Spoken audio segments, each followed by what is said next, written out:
Will Richard was the steal of the draft, Moses Moody as Andre Iguodala with a jump shot, and it was all for nothing. More on that after this. Hello, my name is Dean. Welcome back to my channel where I talk about the Golden State Warriors. If you are a Golden State Warriors fan, please consider subscribing and turning on post notifications so you don't miss out on future videos. I'm going to be covering most of, if not every game for this 2025-26 NBA season. So if you want to stick around and hear my opinions on those games, please consider pressing that subscribe button. But the Sacramento Kings came away with the victory over the Golden State Warriors without Steph Curry, Jimmy Butler, Draymond Green in the lineup.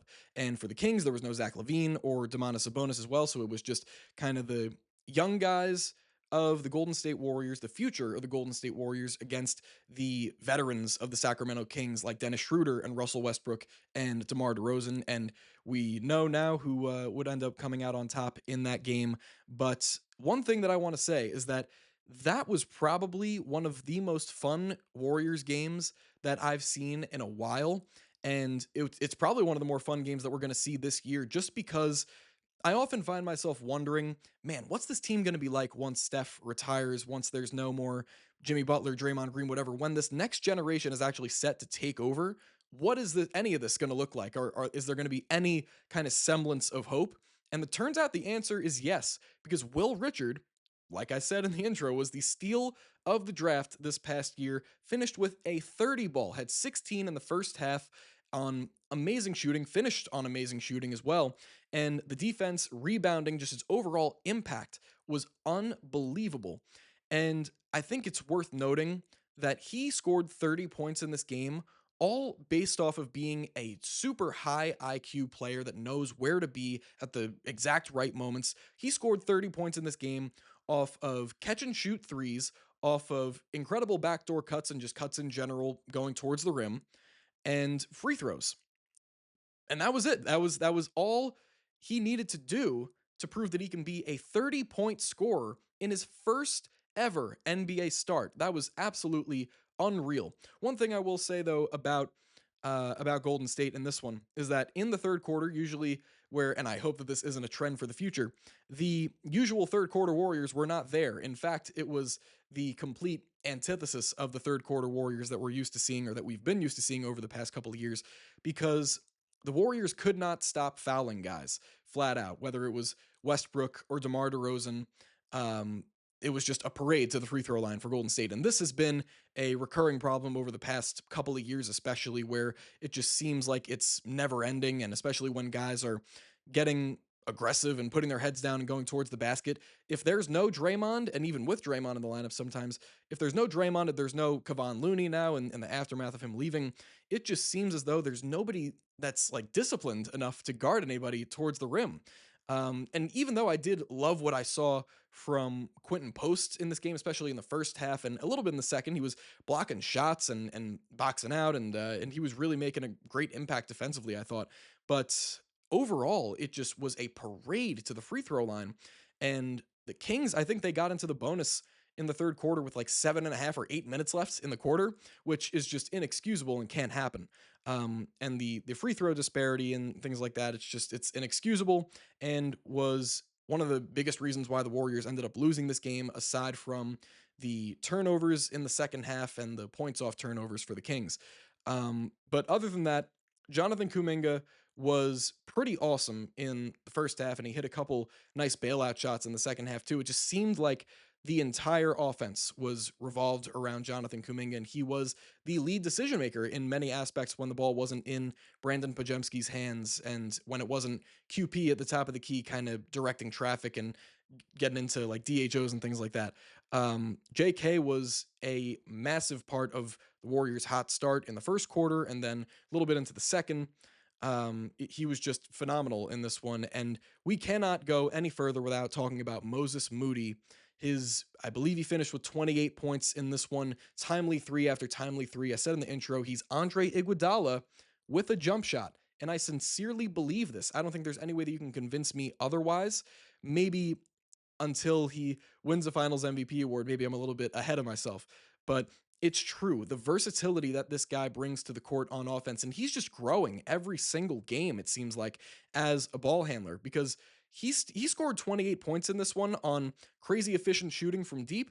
And there were still plenty of possessions in this game where it felt like he wasn't being aggressive enough, where he was being a little bit too hesitant and he wasn't as confident in his ability to take a certain three after an event that happened. Like there was a couple plays where he would throw a pump fake, get a guy flying by, step back for three, and this was I think in the fourth quarter when this happened.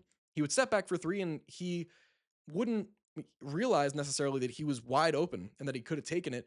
And instead of trying to take that three, he would look to pass. And in that moment, it's just got to be a very fluid motion. He just throws the up fake, sidesteps, and lets the three go. But before he does let that three go, he's still a little bit hesitant, thinking that there's a better pass to be made or there's, a good shot to great shot pass potentially out there. But this is just all a part of the growing experience for Moses Moody as he starts to get more and more responsibility coming off the bench. And I do believe that he should be the starter going forward instead of, Pods. I think it should be Steph, Moody, Butler, Draymond, and maybe Quentin Post if Draymond's not playing the small ball five, or if Al Horford were to start a couple of games. That's the lineup just based off of how last year ended going. I think they were 27-7 in total last year with Moses Moody as the starter, which is just insane. And then they were like 12-0 or 13-1 to close the year in that crazy run of they were trying to fight for playoff seeding and things were just so unpredictable. Moses Moody was the main constant that the Warriors could rely upon during that run. And to start this season, especially how he's been so active on both ends of the floor coming off the bench and the fact that the three-point shot is going down, he's been phenomenal. And going forward, they need to rely on him more and more. And I hope he's ready to accept more of that responsibility because it surely seems like he is. And so that's one thing. But Al Horford, guess we could talk about him for a little bit. He just was not into it again. I think he finished 0 for 7 in this one. And Steve Kerr, after the game in the press conference, he talked about how he's still obviously confident in Al Horford. It's not like he's losing any or he's gaining any sense that Al Horford is, losing his step or anything. It's just the fact that the shots weren't going through the rim. He ended up taking fantastic shots in the flow of the offense, and the only shots that he took basically were wide open threes. At least, of his 3-point attempts, they were great catch and shoot looks that just didn't happen to fall. And well, of course you can fault him for it, but it's like you can't really fault him because he was taking fantastic shots in the flow of the offense, and that's all you can ask from him. So the shots just didn't end up falling. He's gotten off to a very rough start on the offensive end throughout the beginning stages of this year. And that's also something that Steve Kerr had talked about in the game prior against the Suns or afterwards, saying that he just hasn't been able to get into a rhythm this year. And one thing I'll say is that though I still do heavily believe in Al Horford to do amazing things for this team and hopefully he can stay healthy come playoff time, this was the first game this season where I watched him and I thought, like, man, he's getting old, and that was more based on the defensive end and in certain instances, maybe more towards the second half when it was like he was getting a little bit more tired legs. It just seemed like he wasn't moving as well, and there were a couple plays as well on offense where he got the ball, he was looking for someone else to dish it off to, and his footwork, like, it just kind of looked like clunky as he was looking for an outlet opportunity or pass to just get the ball out of his hands. This was just the first game that I watched him, and I thought, like, he is 39. He is in like already what year 20 or 1920. So yeah, Al Horford looked old in this one, and he just could not hit a shot. But I feel like those things, like that's something that's going to correct itself over time. Al Horford is a fantastic 3-point shooter. At least he's grown into being one over the past decade or so.